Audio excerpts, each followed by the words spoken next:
Ladies and gentlemen, we have the Fireside Chat now. The topic for the moment is data-driven storytelling, how OTT platforms use analytics to shape content strategy. I'll request Avinash Mudaliar, CEO and co-founder OTT Play and HT Labs, to kindly join me over here on stage. And alongside him, I'll request Mr. Amok Dusar, Head Content Amazon MX Player, Mr. Somi Mukherjee, Chief Operating Officer Hoichoi, and the session, ladies and gentlemen, is going to be chaired by Divya Dikshit, Chief Growth Officer, One Health Assist, and OTT expert. Can I please request everybody here in this room to clap loudly and appreciate the presence of all these wonderful stalwarts from the industry. Thank you so much. Avinash, we saw this very interesting video that right now played, OTT Play. So I'm going to shoot the first question to you. I didn't know that video is going to put me in a compromising position, but anyways, yeah. That's Okay, so I saw a line over there which caught my eye, and that's the buzzword on analytics and data, personalized recommendations, right? We all have been singing glory about it. So I'm very, very curious to understand, with that so many apps that OTT Play has power packed together, what kind of data analytics, and my question has two parts, what kind of data analytics do you guys work with to sort of create packages, right? And what kind of data matrix that you utilize to understand what kind of audience or cohort is subscribing to a particular package and use personalized recommendations to drive that growth further. So I really want to understand your thoughts on this. So, yeah, let's break up the question. The Sure. first part is what kind of data analytics do we use to create the packages. Yeah, so see, I'll have to go into the history of OTT Play a bit. Please. We are a 3.5 years old organization. For the first year and a half, by DNA, we are product tech people. Okay, we hardly know anything of business, and I think that comes through in many occasions. But no, by DNA, we are product tech people. We are recommendation people. We are a 400-member strong internal team and another 200-member external team. These people are all into data matrix? At least 50% of them Wow. do product, tech, and only data. Wow. Okay. Right? And they come to us from like Amazon or Flipkart, or we have a very strong data science team. Okay. We are one of the very few companies in India who have a data science team and a data engineering team, Okay. and an AI and an LLM team. So the point is, when AI is the flavor of the season. A few years ago, it was blockchain. So I keep hearing these different terms, so I don't use them. Okay. But what we do is, it's very simple, right? I mean, we need to invest in content. And currently, we have over 37 plus OTTs on platform. Yes. So we clearly crunch the data as to what to watch, who's watching what, right? What does he watch in the first 7 days? What does he watch in the next 14 days? And then start cohortizing them. And then we cohortize them in terms of content. We cohortize them in terms of consumption. We cohortize them in terms of watch time. We cohortize them in terms of language preferences. We cohortize them in multiple cuts.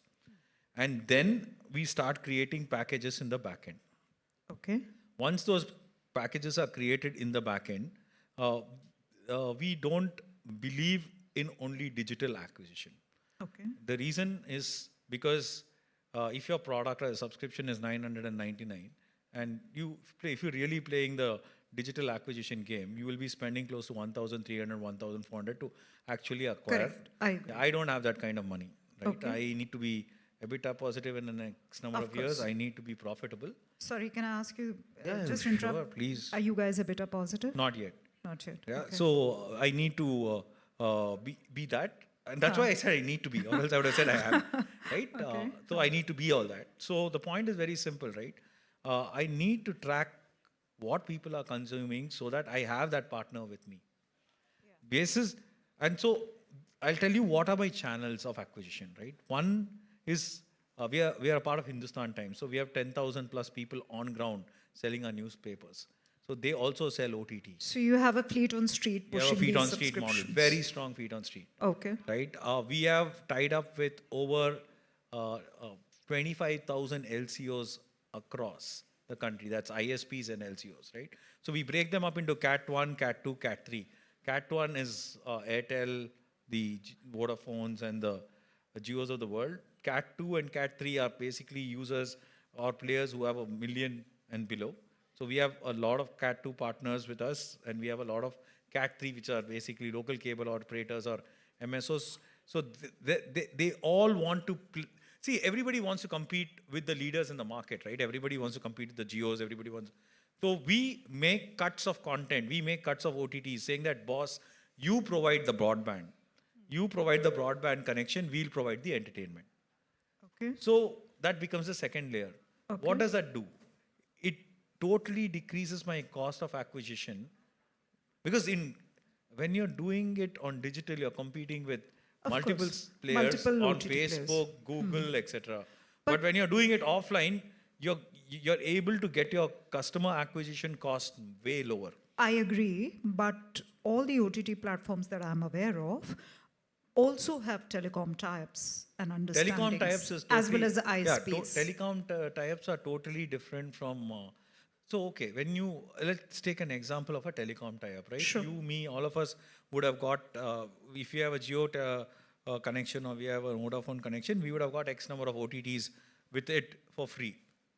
True? Agree. How many of us have activated even one of them? So the focus is not on getting the OTT for free. The focus is, one, getting the people to open their wallets and pay for the content. One. If Indians don't pay, they don't value.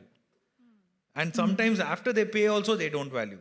Our team focuses on activating the people who have actually bought the subscriptions. So for example, a person would have sold you a broadband connection with OTT Play.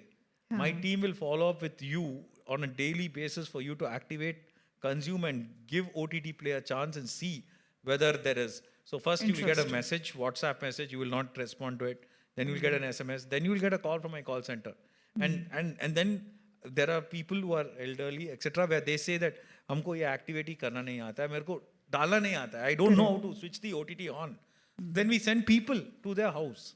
And we activate it because they are going to be our customer, right? That old DTH user who is refusing to remove the box because of the comfort which he has with the DTH box, if he needs to move to the next level of content consumption, I need to put in the effort for him to convert and consume. So are you saying that it is the low-hanging fruit for you is the DTH consumer, right? The bottom of the pyramid, there is the DTH consumer is one of the players, one of the people making the transition. Sure. If you are looking at the watch time of people across, there are 450 million people who watch at least 1 hour of content at least one time a month across India.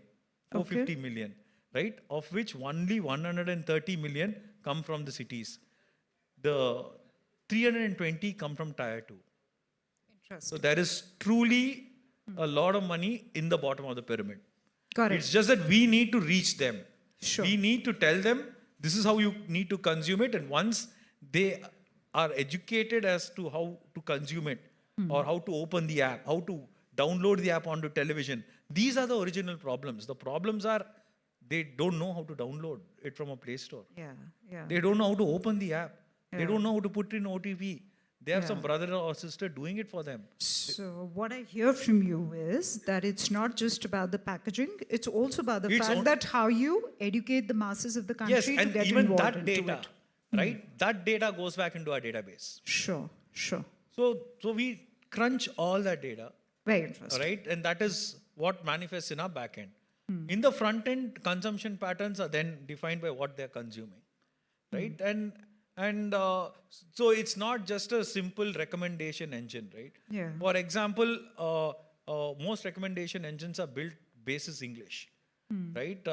We come from a background where we have realized that most people try and search in the language of their origin. Correct. How many India-based recommendations engines are there?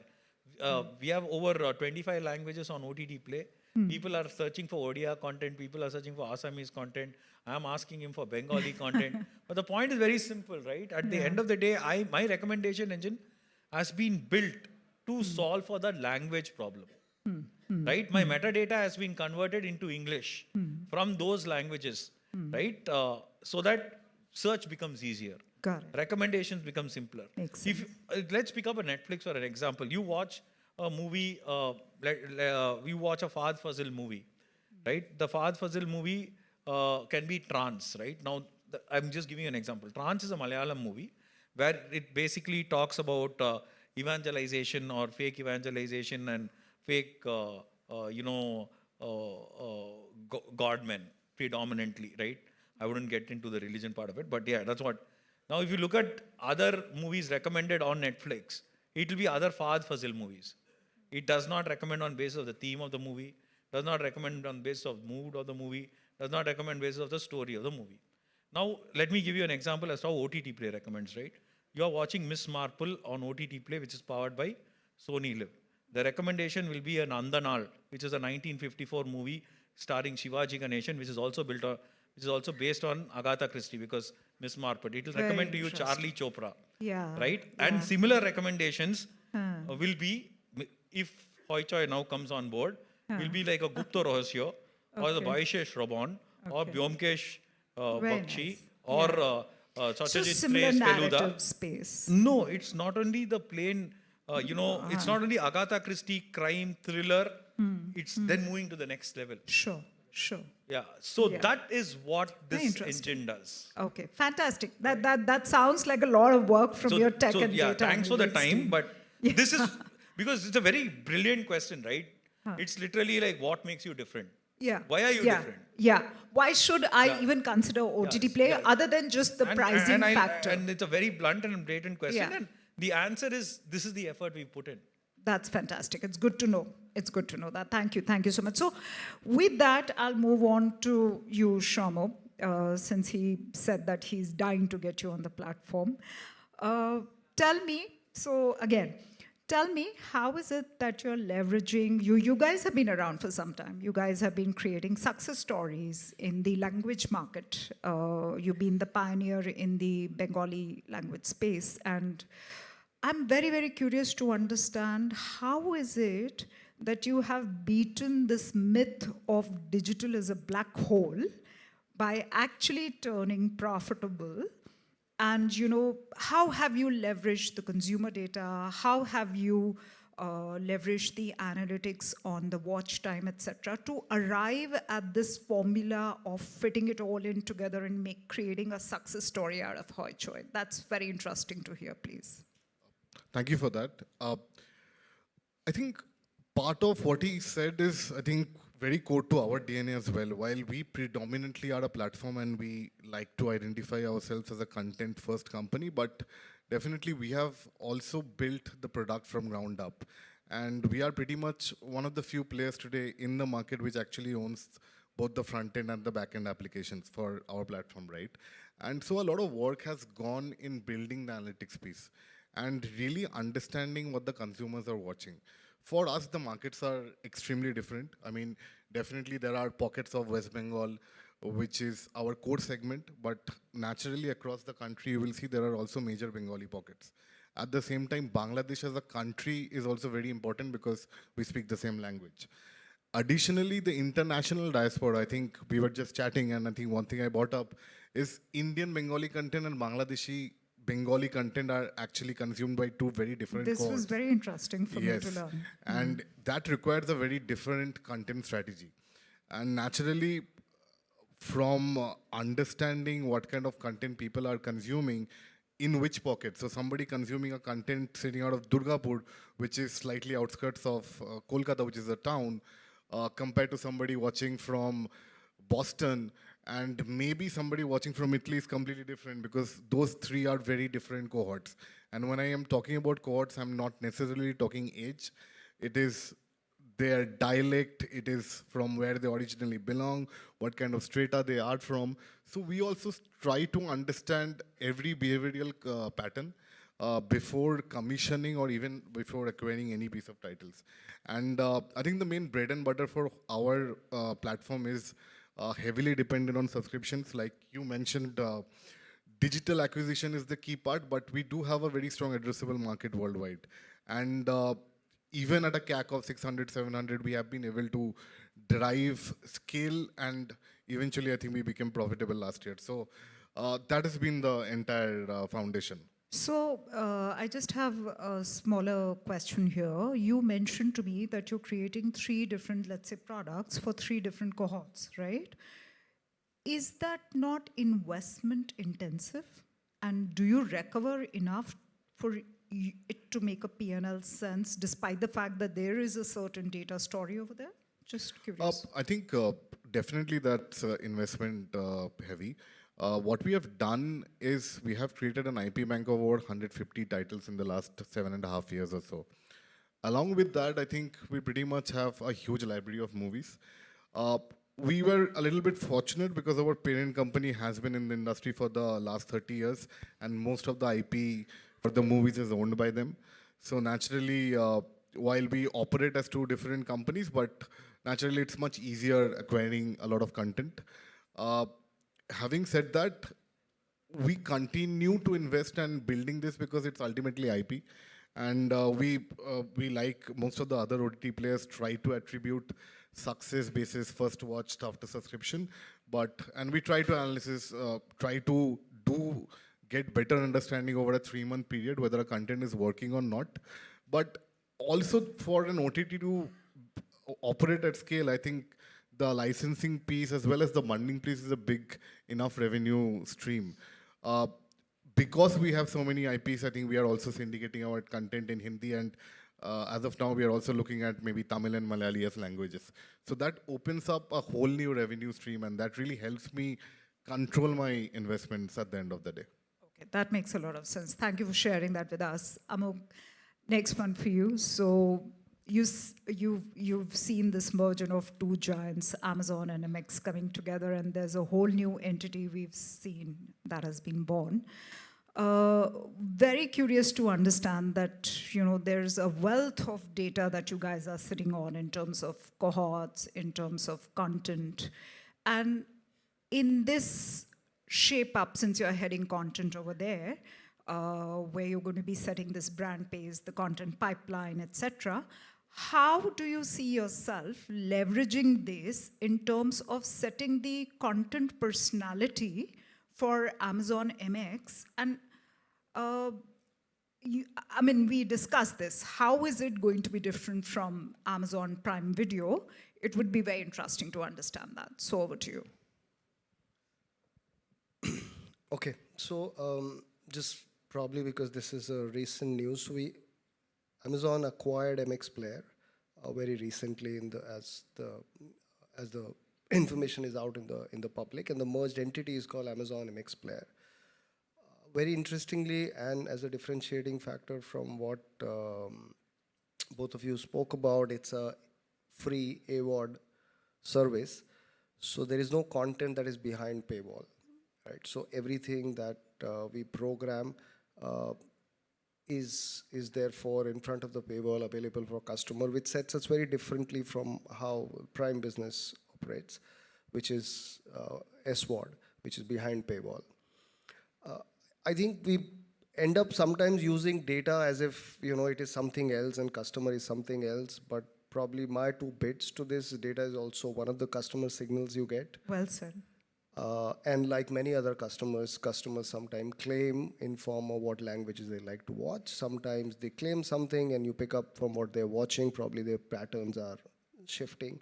So for us, it's like the way I look at it, it's more like signals that you are picking up and from different sources. We do a lot of customer sessions. My team spends a lot of time with customers, not understanding what they like to watch, but more understanding on what's happening in their life, what are anxieties, aspirations, because content finally has to resonate to them, to that, so right? you mean to say you go doing on-ground consumer sessions just to All of understand that. their day in So life? there are a bunch of these activities that are part of our DNA as an organization, in which, and this is not just Amazon MX Player, but Amazon is like it's known, it's a customer first company. One of the first leadership principle is customer obsession.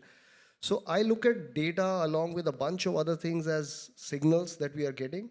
It's only for us to be informed and be able to process it for content creation. I have found it to work very well, at least in the content selection space, where the spaces that you choose to program are spaces that can really be very well informed by what you're learning. Obviously, there is a content creation journey, which is a creative process, and and it's a fairly interesting and challenging process. But content selection, when you're making early decisions on which spaces to program, whether they will resonate with customers, are we seeing latent demand in it, are things that I thought, or at least we've learned, worked very well.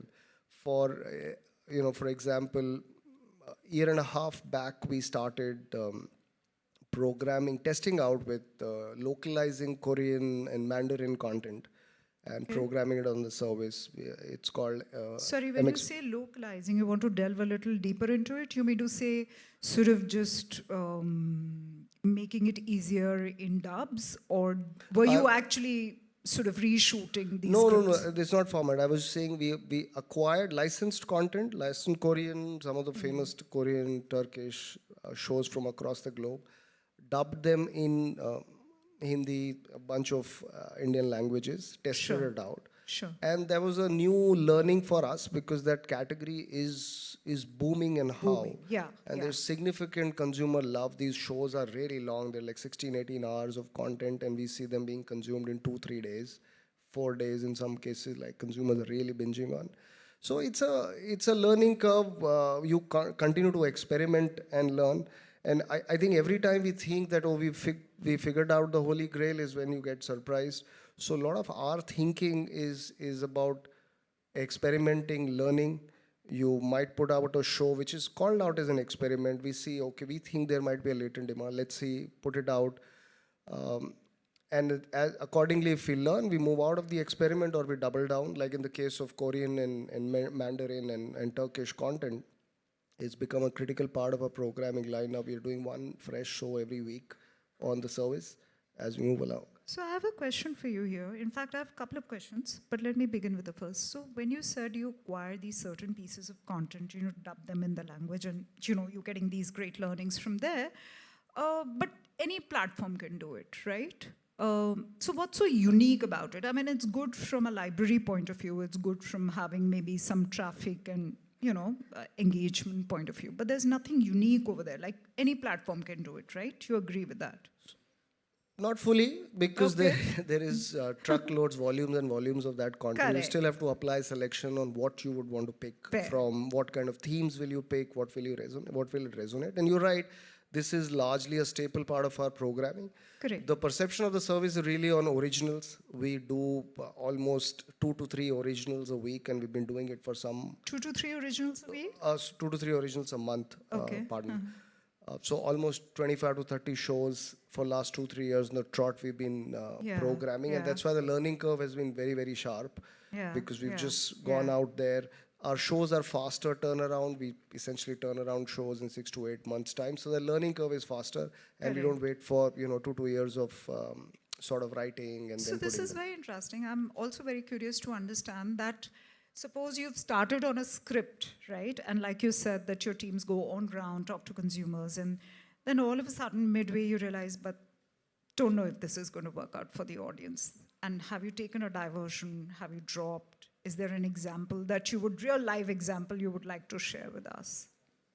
So I think the consumer learning sessions are more about understanding the customer in their life. They're not, at least in my experience, they're not specifically about shows or testing concepts. But you guys do test concepts, right? Off and on, when there are some hypotheses that you want to bounce off, but not. And there are, because I said we've done so many shows, there are enough learnings of actually putting it out and learning. Because what you test out, finally you don't have the product, right? You're testing out, you don't have the show ready to test, right? You're just testing a concept or whatever, an audio pilot, which can be very different from the show actually turns around. Correct. So you take it with a pinch of salt. But like you said, in the development journey, when you like an idea and you start working, you set up a writer's room, they start working, fleshing out the idea. There have been multiple occasions where, we've had major changes in the development. While we started to write more, we realized that, some of the characters are shaping up well. We could probably add more tracks. And that's a fun part of being in content creation. I took up this assignment because that's the most exciting part of my job. So there are tweaks that happen in development, like we were speaking earlier. Sometimes the programming format changes. There are shows that we thought we will do 5-6 episodes, but when it started to work out and we were in writing, we realized that there's probably more juice and we can go longer. And reverse has also happened. So we keep the development phase fairly open. That's what it's supposed to be. This is when the food is getting cooked in, right? And it is still a two-way door decision. So after enough amount of writing has happened and we continue to feel excited about it, is only then when a show goes into production and that's where the real money gets spent. So enough and more cases where we've learned through development. Sometimes not after development we've realized, oh, this is not sounding as convincing as it sounded at the earlier stage when just the concept was there. But as we fleshed out, so sometimes we move out of that idea. Sometimes we get fresh pair of minds to work on it, like a new fresh writer's room, get new people in. They might take a different crack at it, and things like that. Fantastic. So I have this question. Now I'm going to open up the question for three of you. How do you guys, on basis of consumer data that you have, decide on content pipeline? So for example, Shoma, in your case, let's say you have a show launching. How do you decide whether it's going to be a binge show, or are you going to do one episode a drop, or are you going to do a weekend drop? How do you decide those things? I think, like Among mentioned, we are also doing 2 to 3 shows every month, right? I think we also operate at a pipeline of around 30 shows in any calendar year, and we have been doing that for the last 4 or 5 years very consistently. There's enough data to understand which cohorts are watching what and what should be your exact content pipeline. So I think we are very clear in terms of what are the audience bucket, who wants to watch what, and what kind of content I should be giving. And this also includes, let's say, a pipeline of what I should be acquiring as a big theatrical title on Hoinchui, right? And so this is more or less, and of course, I think what is very important is we have to keep on innovating. I think going forward, if you ask me, we are trying to change the slate a bit. I mean, we used to do 30 shows a year. We want to reduce that number a little bit and maybe try to do a lot of theatrical movies, because in Bengal, the amount of theatrical movies that we want ideally to be on Hoinchui is reducing day by day because of the market, right? And But naturally, I think aren't you the biggest buyer of Bengali movies there in that market? we are, but unfortunately, I think, let's say, over the last 3 years, this number, which used to be around 120, 140 movies in a year, has significantly dropped to around 40, 30 titles. Oh, that's steep. And the titles that we ideally want to take are very, very limited. And I think we have to change the market probably. So that is what So we why are. don't you guys start producing? We are thinking of Okay. at least doing around 6 movies next Oh, that's year. interesting. That's interesting. So I'm assuming that you are then looking at movies being your bigger consumer pull and looking at weekends to capitalize on that property, and web shows like your daily dal roti. Again, it's very dependent on the region and the type of cohorts. Movies is a Sure. very international strategy for us. Okay. It drives a lot of business over the release weekend when it does premiere at, let's say, an US or a UK. While web series is a very India strategy, and it does, and both have very different audience segments. Very interesting. Avinash, you have a point of view on this? We are slightly different because we are not an OTT. Correct, We are not a content creation engine, Yes. right? Yes. We are a content recommendation engine. So Yes. if you look at, if you ask me, hey Avinash, where do you see yourself in the next 3 years? We want to be something like the Spotify of India, where if people want to watch, they come onto our platform, and all the OTTs which have there, you can watch it with one sign on with one subscription on one platform. But That's that's kind of very interesting, no? Avinash, you That's just said you want to be the Spotify of this country, so you're going to be for the video, yeah, largest for video. search. Yeah. Right? So even So- if you, let me answer that. Right? Yeah. Even if you look at up your numbers right now, right? We have over 70,000 pieces of content, which is like, That's which humongous. is 2x Netflix. Wow. Okay, more than 2x Netflix, or Oh. close to 3x. Okay. That's kind of the number of that is And that the makes you abundance. one of the biggest pillars, search. Yeah. The pillars which we have is one is abundance, Hmm. right? We have an abundant this one. We have recommendation, we Hmm. have personalization, and we have price. Hmm. So we give we solve for two things, right? Indians love the thali. Yeah. Right? Yeah. So we give them abundance. Ye Of sab aap course. try karo Ye sab. at this cost. And Of at the end course. of the day, you have super discounted the content cost, right? Because your partners have come together and you paid a certain amount to acquire the content, and then the distribution of content and the revenues happen accordingly. Correct. So where I use data analytics is not only to see which pieces of content work, it is actually which platforms I onboard onto my platform. That's exactly what my question to you was, that since you have such a comprehensive data with you guys, what kind of platforms have performed better for you? The ones that are using, let's say, big budget movies, or I'll tell you. Yeah. So for example, a month ago, we onboarded JioCinema. Interestingly, the English content on JioCinema is doing way more better on our platform than it's doing for them. I mean, that's very interesting. and they have huge, really big Hindi blockbuster movies on Yes, platform. But yes. for us, HBO works superbly. Paramount Paramount, Films work yeah. superbly. So obviously, our target audience, I'm being able to get him a user Yeah. which he They are might not have able to. not been able to convert, right? That's one. Sony Live is a huge, the large a lot of consumption for Sure, Sony Live content. sure. So we have one interesting OTT called Cinemas of the World, which has Okay. only Khan and foreign films dubbed in Indian languages and in the language of that choice. So these are all your awarded cinemas. all the award film. They do well. So and then if you look at the UP, BR, Jharkhand belt, Chaupal Bhojpuri does really well, Yeah. right? yeah. Then we have one OTT called Dollywood Play. Okay, That okay. is all Tamil, Telugu, Kannada, Malayalam movies, action movies dubbed into Hindi. Okay. That does really well there. Okay. Okay. That's Okay, interesting. so for me, Dollywood Play is a big OTT. Sure. But sure. how many people in this room know about Dollywood Play? I don't know. Yeah, that's the I exact. think Maybe they they can know, right? answer.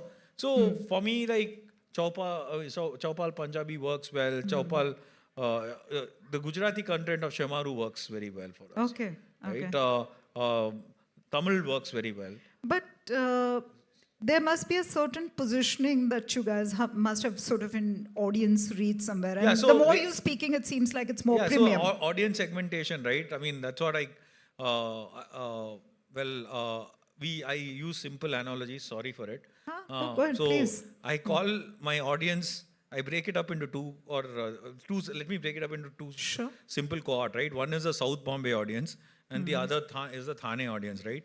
The South Bombay audience, if you actually go to South Bombay, right, they don't want Sony, they don't want Z, they want Hindi content. They actually want only English content. Sure. Their kids don't talk Hindi, they talk only English. They watch only English, they live only English, right? As you move, as you take your car and move towards it, Bandra is normalized, but when you go down to this one, then the Marathi and this Yeah. one kicks in. So my LCO in South Bombay provides cinema of the world, you know, the HBOs, etc. to South That's Bombay. very interesting. But when we go down here, Sure. it is Ultra Jackass, Planet yeah, Marathi. Yeah. Yeah.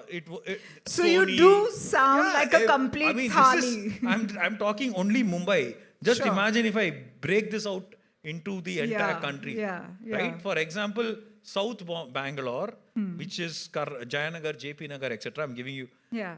They only watch old Kannada movies.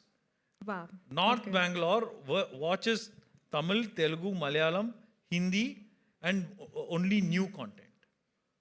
This is Okay. Bangalore. Okay. So this is what data says, That's a right? plethora of So it money. helps I me know, to guys. choose what I know. want to buy. Okay, my last question to Amog before we leave. Amog, you will be creating a content pipeline, and I really truly want to understand, are you going to be the driving force telling people at Amazon MX, listen, I want this to become a daily soap opera? Or, you know what, I want people to binge on this, so drop all episodes at one go.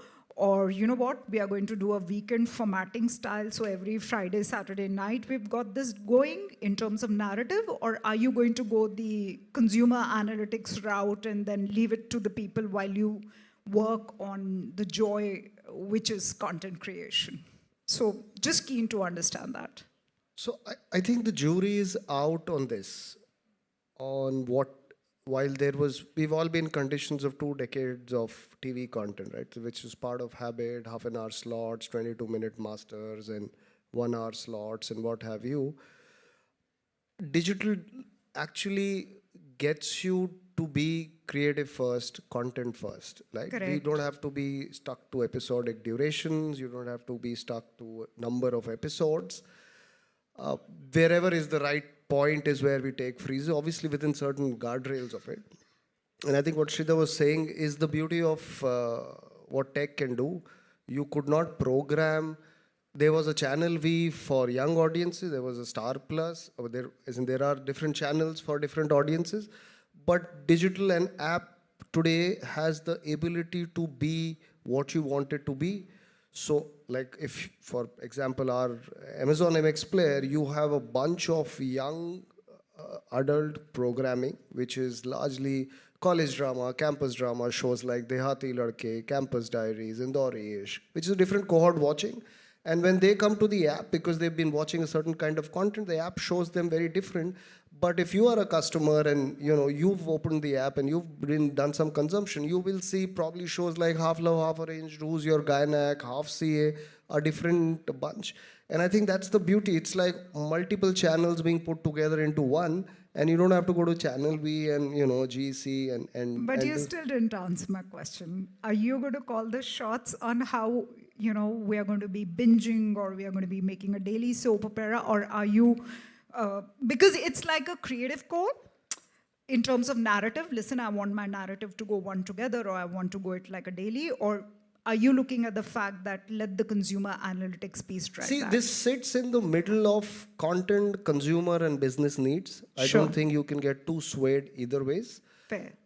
Like I said, I started out, when I tried to answer your question, the jury is out. We know binging clearly works. People who really, the top fans of a show, the power user as we call it, they go ahead and consume, give inordinate amount of time, give 4 or 5 hours of consumption and finish shows. What works well for a AWOD service at our kind of Yeah, scale is that we yeah. are able to bring audiences continuously back. So there are enough experiments that we want to do on dailies and weeklies and things like that. But it's not so much as content first or being obstinate about how you want to do it, because you also want to take consumer reality in the Sure, middle. sure. The consumer changes his viewing pattern, his or her viewing pattern during weekends. There are consumers who are now consuming content while they're on their way to college, on their way to work, and then probably the smaller programming formats of 20-minute episodes really work well. So it's more about learning as we move along. Unlike TV, which really had established habits and people were, watching, there was a show to have dinner with, and there was a show to, I think Yeah. OTT is still sort of moving through that Evolving. journey. Yes, yes. And therefore, the answer really is in the cusp of what works for business, for consumer, obviously also for the content, and trying to find a middle ground which sort of optimizes all three. Fair, fair. So I think my time's up. They've already sort of pressed the buzzer twice, but thank you for listening to us, and thank you guys. This was very interesting. I'll just quickly sum this up. I think I learned 2 things. Diverse country, India, different dialects, different content preferences. Digital is allowing that to target, whether it's a OTT or Amazon or Hoichoi. I mean, Hoichoi said that for them, the content sort of spreads across various Bengali dialects also. The second thing which I picked up out of these nuances was that digital is still experimenting, still evolving, and there's a long way to go. And therefore, personalized recommendation, data analytics, content all slapping together to see what works, what doesn't work, and trying to do the best out of it. So, thank you. Thank you for joining me in this discussion. You guys were brilliant. Thank you so much. Thank you.